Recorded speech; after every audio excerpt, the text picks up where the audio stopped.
Assalamualaikum warahmatullahi wabarakatuh. Waalaikumsalam warahmatullahi wabarakatuh. Selamat pagi semuanya. Pagi, Pak. Sini semuanya udah siap belum? Dikasih materi tentang penyuluhan. Sudah.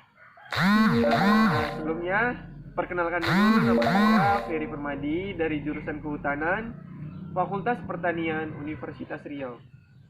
Di sini saya akan memberikan sebuah penyuluhan yang dimana materi ini sudah diberikan kepada dosen dan saya akan memberikan penyuluhannya terhadap masyarakat di sekitar hutan. Adapun judul yang diberikan ataupun judul tema yang diberi oleh Bapak dosen itu untuk dikembangkan yaitu yang pertama mencegah kebakaran hutan dan lahan atau karlahut. Yang kedua yaitu manfaat hasil hutan bukan kayu. Dan yang ketiga yaitu pencegahan konflik masyarakat dengan satwa liar. Di sini saya akan mengambil tema yaitu pencegahan masyarakat, konflik masyarakat dengan satwa liar. Sebelum masuk ke tema, sebaiknya kita mengucapkan al-basmalah. Bismillahirrahmanirrahim. Lanjut, yaitu kita akan memasuki materi tentang konflik antara masyarakat dengan binatang liar. Sebelum kita memasukin materi, kita sebaiknya tahu dulu apa itu penyuluhan. Penyuluhan itu sebuah pendidikan non formal yang diberikan oleh seorang penyuluh kepada kelompok tani atau masyarakat guna untuk memecahkan suatu masalah untuk mendapatkan suatu solusi guna untuk mendapatkan tujuan pada kelompok tani tersebut. Seperti penanaman, itu kan kita kan sering ada terjadi permasalahan tuh, seperti penanaman cabai gitu. Kita kan nggak tahu nih, mati nih pohon ini nih, apanya, obatnya apanya. Seperti itulah penyuluhan. Selanjutnya ini kan tentang penyuluhan di bidang kehutanan. Jadi kita harus tahu dulu dong apa itu hutan. Hutan yaitu sekumpulan pepohonan yang mendominasi pada suatu wilayah dan ekosistemnya yang membutuhkan satu sama lainnya. Itulah kehutanan, baik abiotik maupun biotik. Untuk pembahasan konflik antara masyarakat dengan satwa liar ini sering terjadi. Mengapa hal ini terjadi? Karena habitat binatang liar ini semakin sempit akibat perubahan antara hutan menjadi suatu lahan pertanian oleh masyarakat itu sendiri. Ya, pembukaan ini secara besar-besaran, seperti pembakaran secara besar-besaran yang sering terjadi saat ini. Kawasan Provinsi Riau sendiri aja itu sekitar ribuan bahkan jutaan hektar hutan yang ada di Provinsi Riau ini sudah habis terbakar akibat perpindahan antara hutan menjadi lahan pemukiman ataupun lahan pertanian oleh masyarakat itu sendiri. Keserakahan manusia ini membuat para hewan-hewan itu bingung mencari tempat wilayah mereka itu untuk ketamakan, sehingga binatang liar itu dianya tidak bisa untuk berkembang biak akibat kurangnya kawasan untuk dijelajahi oleh binatang liar tersebut.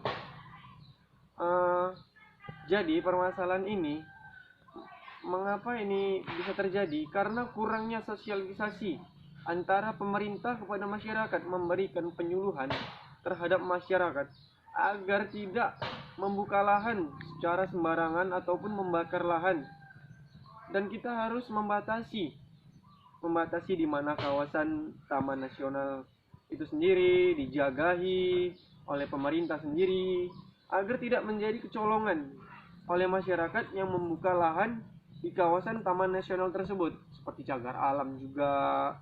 Ya, yang kita ketahui saat ini itu cagar alam, taman nasional itu ada Taman Nasional Tesonelo, Taman Nasional Yamsia Kecil, Taman Nasional TNBT, dan lain-lain sebagainya. Taman nasional ini gunanya yaitu untuk menjaga ekosistem yang ada di hutan, seperti binatang-binatang liar, tumbuh-tumbuhan. Bahkan sekarang ini tumbuh-tumbuhan itu udah banyak yang punah-punah, dan juga hewan-hewan juga banyak yang punah-punah, seperti hewan harimau Sumatera atau Panthera tigris sumatrae, gajah, elephas, saya udah agak lupa juga nama apanya itu. Elephas maximus sumatranus, dan lain-lain sebagainya lah, binatang-binatang lainnya kayak seperti beruang. Itu sekarang ini udah semakin punah. Ya akibat itu, ya banyak akibatnya, seperti pemburuan liar untuk diambil bulunya kali kalau untuk beruang. Kalau untuk gajah diambil gadingnya, taringnya. Harimau juga seperti itu, diambil kulitnya, diambil taringnya, diambil gading taring biasanya yang sering diambil oleh manusia pada binatang harimau itu sendiri. Jadi bagaimana caranya agar masyarakat ini mengerti tentang caranya untuk melindungi binatang-binatang liar tuh agar tidak terjadi konflik, yaitu ya menjaga kawasan hutan tersebut agar tidak masuk ke pemukiman warga binatang-binatang liar tersebut. Jika terjadi binatang-binatang liar itu masuk ke pemukiman warga ini, ya salah satu solusinya yaitu dengan cara kita ya menghindar. Menurut Badan Balai Besar, pokoknya ada menurut itu suatu penelitian itu, kalau bisa ya kita itu memang kalau bisa kita ya menghindar dulu. Tapi kalau udah dalam keadaan yang sangat sulit sekali, ya sebaiknya kita itu ya lebih mementingkan diri kita aja.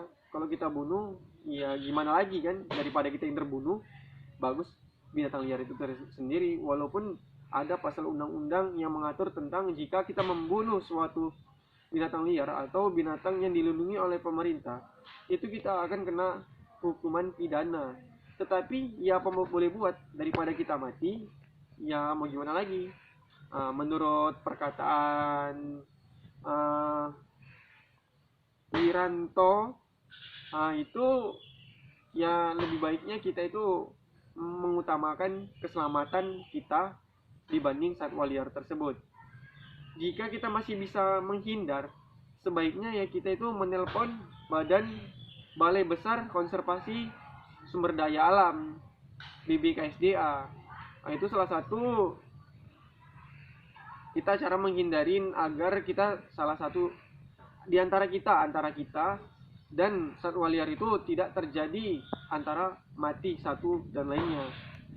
Jadi kita menelpon itu, mosok ya WA semua disimpan, mosok polisi enggak. Sebaiknya kalau misalnya saat ini ya, karena kita udah mempunyai smartphone juga kan, telepon, kita sebaiknya setiap handphone itu memiliki untuk mencegah agar tidak terjadi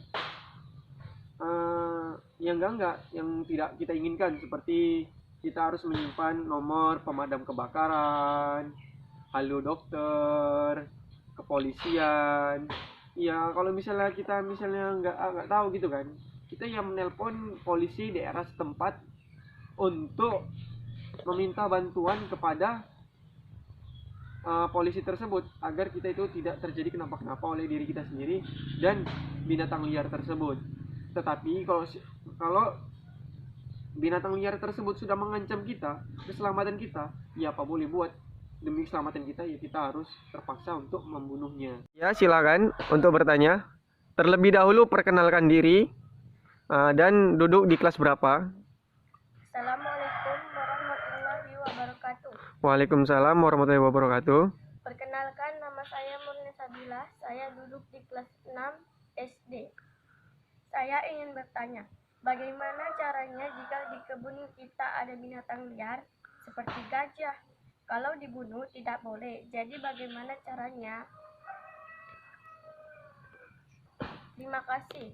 Wassalamualaikum warahmatullahi wabarakatuh. Waalaikumsalam warahmatullahi wabarakatuh. Terima kasih kepada Murni Sabila yang sudah bertanya. Adakah lagi yang ingin bertanya? Tidak. Oh, oke. Terima kasih kalau begitu. Izinkan saya untuk mencoba menjawab dari pertanyaan Murni Sabila. Terima kasih. Baik, saya akan menjawab dari pertanyaan Murni Sabila. Pertanyaannya itu, jika di kebun kita ada sekawanan gajah liar yang memasukin area perkebunan masyarakat, bagaimana caranya kita untuk menanggapi, mengusir agar tidak terjadi antara pembunuhan atau kematian antara masyarakat tani dengan binatang liar tersebut? Ya, seperti kawanan gajah saat ini, yaitu kita ya untuk menghindar dulu, seperti yang saya katakan tadi di dalam sebuah materi tadi. Kita sebaiknya kita menghindar dulu, kita mencari tempat yang aman dulu, kita tengok pantau. Selagi kita masih bisa lari, kita lari.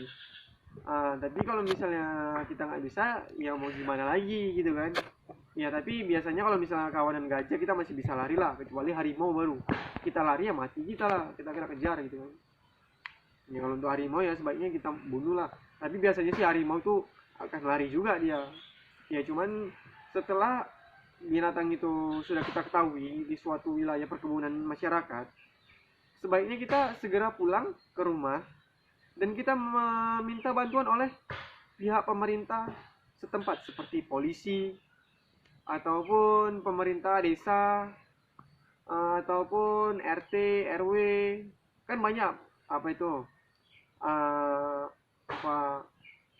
bagian-bagian pemerintah untuk membantu kita. Jadi nanti kita memberitahu kepada pemerintah tersebut, dan nanti polisi atau kepala desa tersebut, kantor desa tersebut menelpon Balai Besar Konservasi Sumber Daya Alam atau BBKSDA Provinsi Riau terdekat untuk mengevakuasi, menjelajah binatang-binatang tersebut di kawasan perkebunan tersebut, untuk mengikuti jejak-jejak binatang liar tersebut untuk dievakuasi, untuk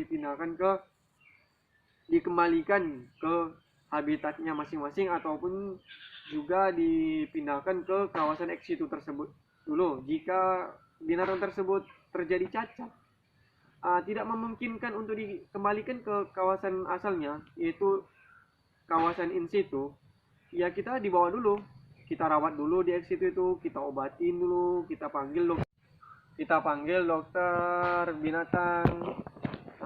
Setelah kita rawat binatang tersebut,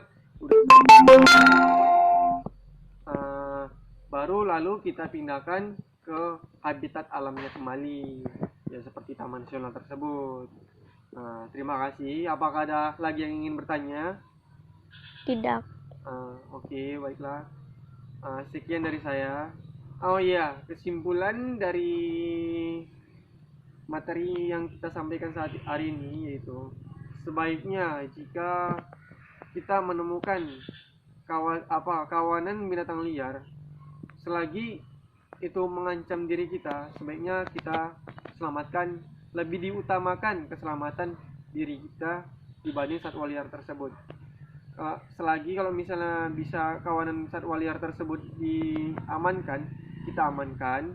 Jika sudah nyawa kita terancam, ya sebaiknya kita segeralah untuk ya membunuh, atau ya pokoknya mencederai agar dia tidak membunuh kita. Sekian dari penyuluhan yang saya sampaikan pada hari ini, ya namanya juga saya manusia, pasti ada salah dan hilaf. Karena juga saya masih belajar. Jadi mohon maaf jika ada kesalahan dan silap saya pada penyuluhan kali ini. Sekian dari saya. Wabillahi taufik wal hidayah. Wassalamualaikum warahmatullahi wabarakatuh. Waalaikumsalam warahmatullahi Selamat wabarakatuh. menunaikan ibadah puasa.